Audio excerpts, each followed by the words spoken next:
into everything business for a Monday morning, and it's going to be a profitable one as we make welcome this morning our special guest, Callista, joins us this morning. Callista Chileke.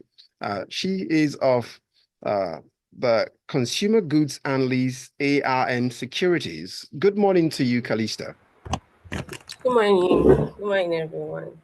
You're welcome. So let's begin with this issue.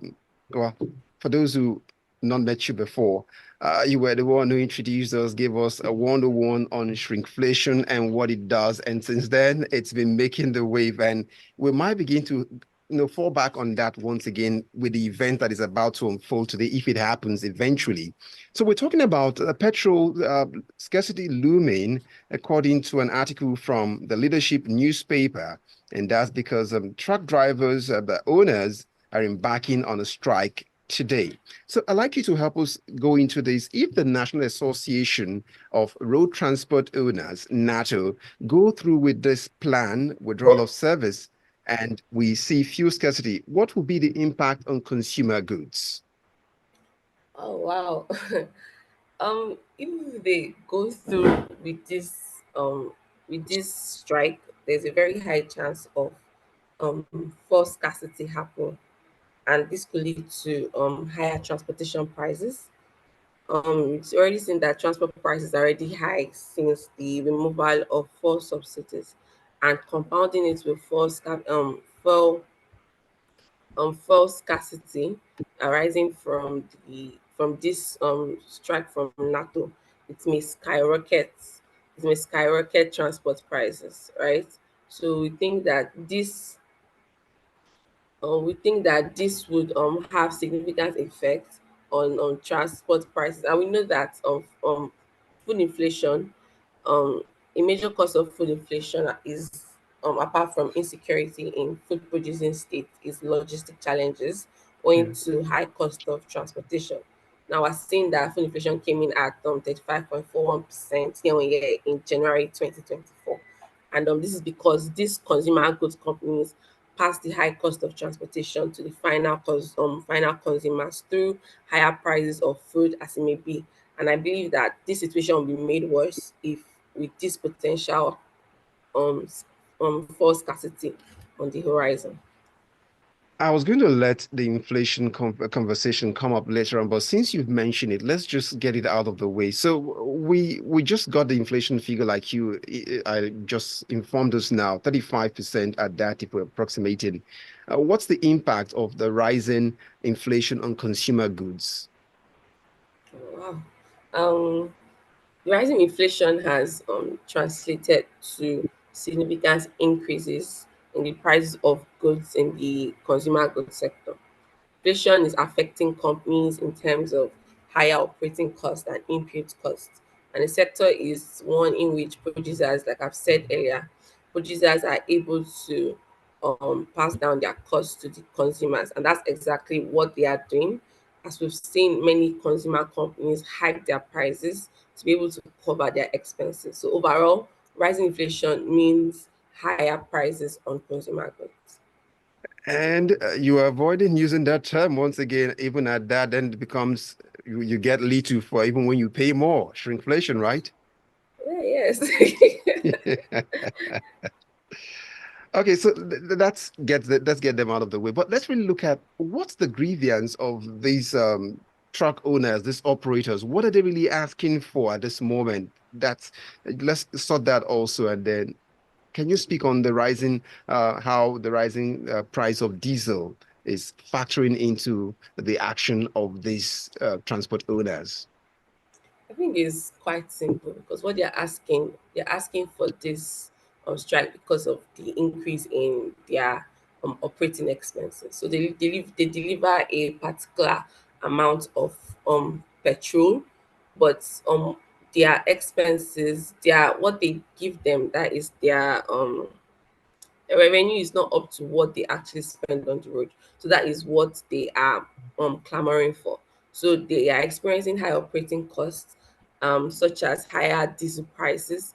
And I think this is almost at 1.5 now. And this is one of their major concerns as they are unable to cover up their increased expenses. So they have diesel expenses, they have maybe cost of truck parts like tires and all that stuff. So these things are up now because of the inflation we're experiencing. But their expenses are up, but their revenue is, I think, reducing or either on the same level. So they need it to match up so that they can survive. Yeah. I'll get back to the client, and that's the listener at this moment. You can get your conversation across on 0809 444 0981. Will be where we'd like to read all of your reactions relating to the planned strike by the truck owners in Nigeria, stating they would, shut down for a while, and we're looking at the impact on goods prices and all of that, and even what their grievances will be at this moment. But let's head back into the conversation again. Chileke, this is coming in at a time where sometime last year the government was just all about the CNG, how they're rolling out an alternative plan. But if the government were able, would this should even this be an alternative? If this were in place fully, would the truck owners be able to lash onto this?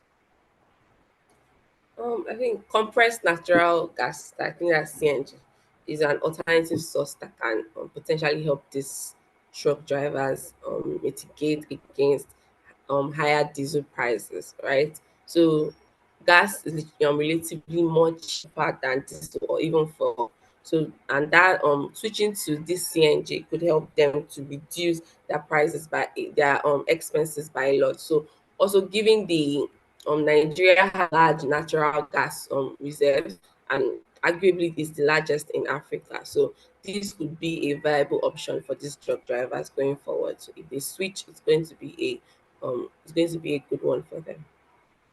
If this would be a good one, could this also be a good alternative? That's the energy transition strategy, also be applicable to consumer goods producers or companies? Would it lower their cost eventually? Well, I think Nigeria has an energy transition plan in place, which involves transitioning from um, fossil fuels like diesel and fuel to renewable energy sources like solar or wind.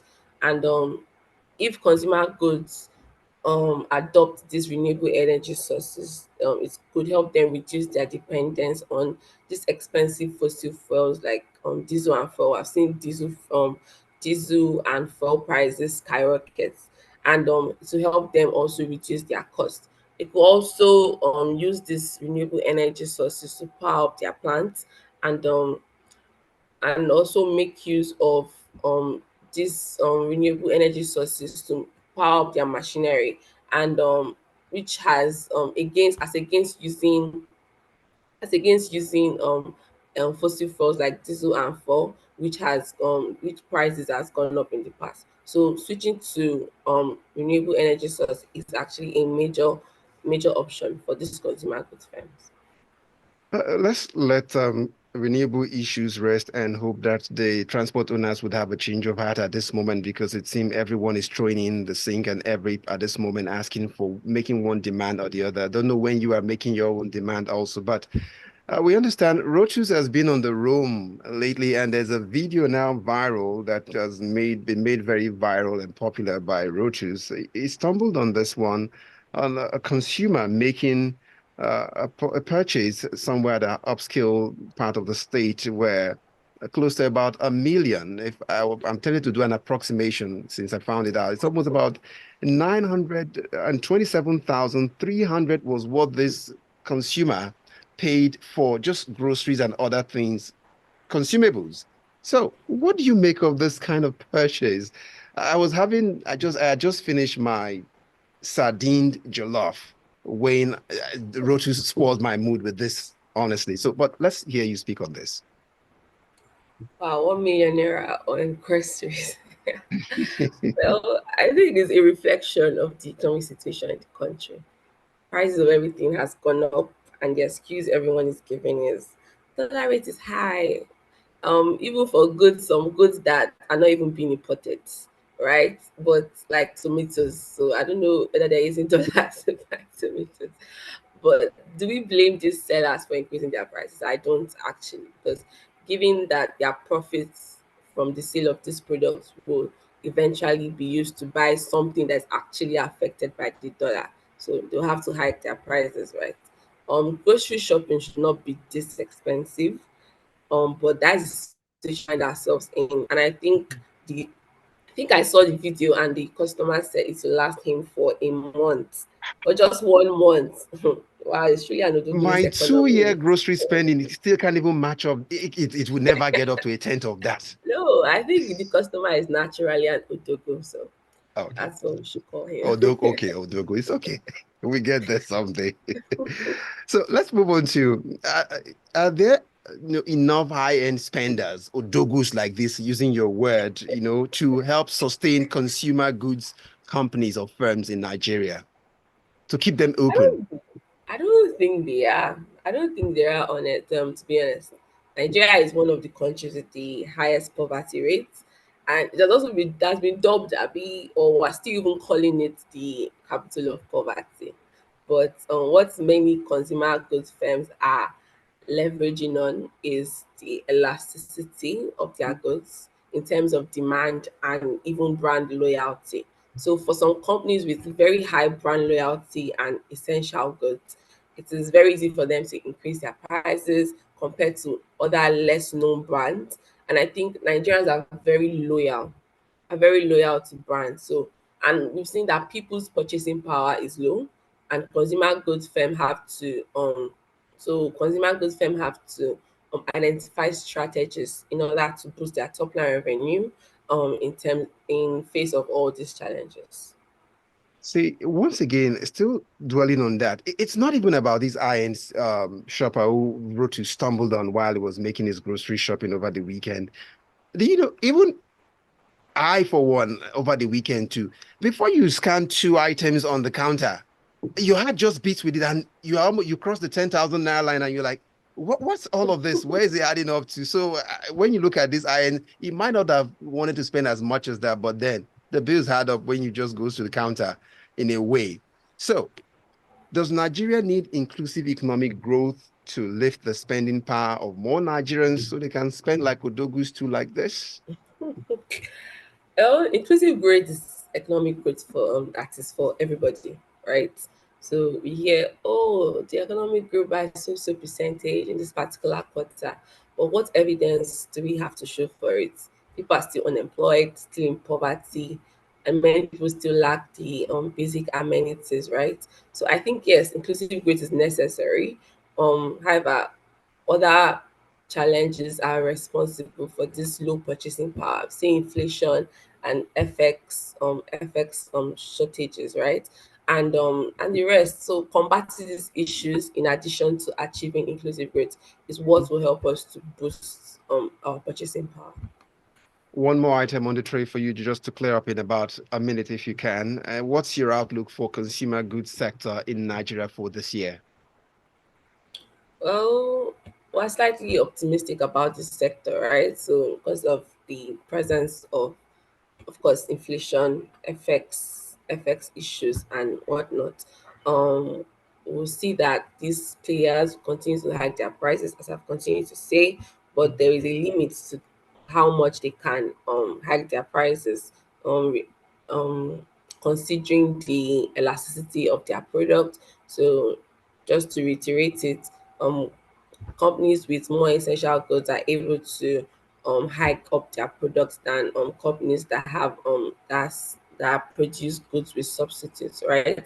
We also expect to see that in 2024, the merger between Dan Sugar, Nascon, and Dangote Rice Limited um would be completed. So this will be a very good one for the sector in 2024. So we're All right. slightly optimistic about the sector. All right, Chileke, I'll get back to you shortly, but let's see a few messages in here with us. And this one would be from Fine Olugboroko saying, my 2 cents regarding the planned NATO strike. I think they should postpone it rather than join the NLC 2-day warning strike to also press home their demands. Fine Olugboroko. That's another thing. The NLC is also going at this. How long can they Yes. keep pressing our neck? And they say we should breathe. But let's move on and see what's looking at it here now.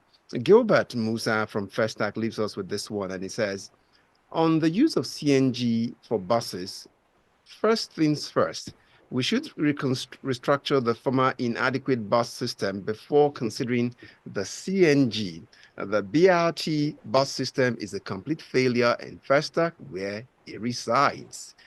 Well, Mm. that's all we can take this morning. We want to say thank you especially to our special guest this morning, Callista, Chileke, Consumer Goods Analyst, ARM Securities, for being here. Thank you so much. Thank you. Have a great day. And that's You the size too. of the show this morning. My name is Omatseye Atsenuwa.